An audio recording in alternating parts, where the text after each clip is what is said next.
Being an empath is not an easy job. Many who are can feel confused, alone, guilty, and powerless over their emotions. Some may even think that it's a curse rather than a blessing. But if you think you're an empath, stay tuned because I'm going to show you how very blessed you truly are.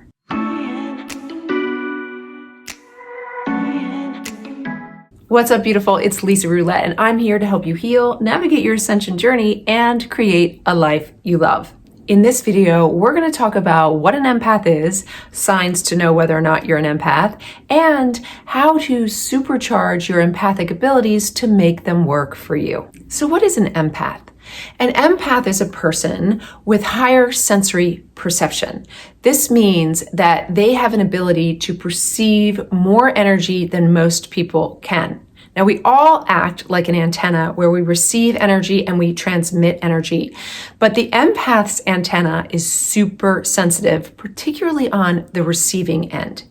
If someone doesn't know they're an empath, they can literally feel like they're under attack when they receive energies. And that attack happens in the mental, emotional, physical, and spiritual bodies. In the mental body, they can feel as if they're under psychic attack, where information keeps coming in, they can't stop thinking, and their mind never rests.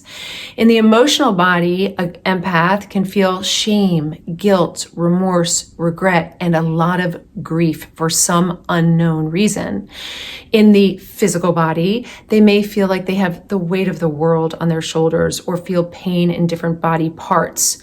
And finally, in the spiritual body, because most empaths don't have super great energetic boundaries, they are subject to entity attachments and energetic vampires. So this can be really freaking painful and feel like a curse, but trust me, it is not a curse. And if you are an empath, you are very blessed.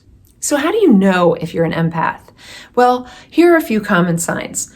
First, you feel like you have a sixth sense. You can just sort of tell when things are right and when things are wrong. Second, people might come to you a lot for advice or consolation, even though you might think, what, me? Why would they come to me?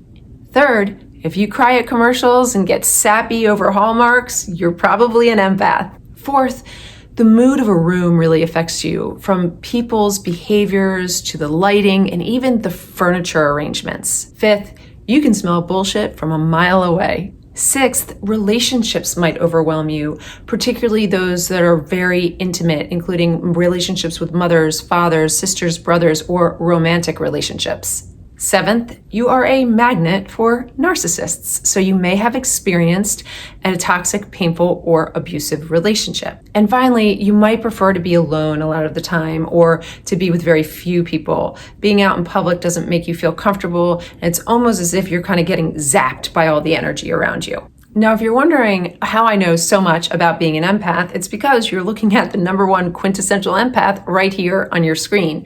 And for most of my life, I did think that being an empath was far more of a curse than a blessing. But then I started using 3 tools consistently, and I turned that curse into a huge blessing. And here they are for you. First, I mastered the art of surrender.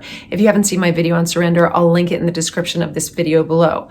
But this is a very powerful tool that we not only use to hone our empathic abilities, but we also use to heal many parts of our lives. In surrender, we take the witness or the observer position, and this allows us to discern the frequencies that are coming at us and that are coming from us. Now, this leads me to the second tool that I used, and that is energetic boundaries. I talk about this so much in my videos because it is so important, particularly for empaths, to draw super strong energetic boundaries.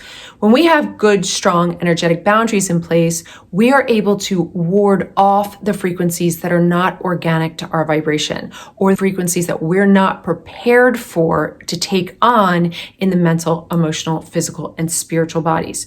So between surrender and boundaries, we find ourselves in a very high level of discernment.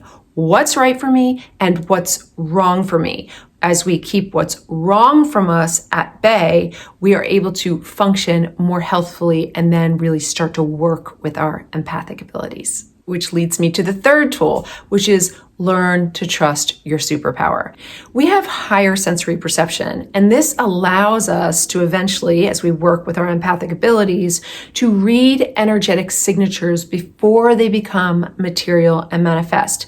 But in order to do that, you need to work with your intuition. Now, working with your intuition requires you dropping out of the egoic mental faculty and into the heart center as well as the physical body. The emotional body and the physical body are always trying to communicate with us. And what they're trying to tell us is significantly more valuable than what the mental body tells us. So you want to spend some time connecting to the physical and the emotional bodies and hear what they're saying. This can not only save you a lot of time in life, it can prevent a lot of problems in life, work, and love, but it can catapult you into success in life, work, and love as you start to read energetic signatures and have this sort of precognitive ability to tell what's going to happen next. And that's a wrap, my friend. I hope you enjoyed the video. If you did, make sure you subscribe. Check out the links in the description of the video below. And as always, remember, stay in the luminosity of your light and you are loved.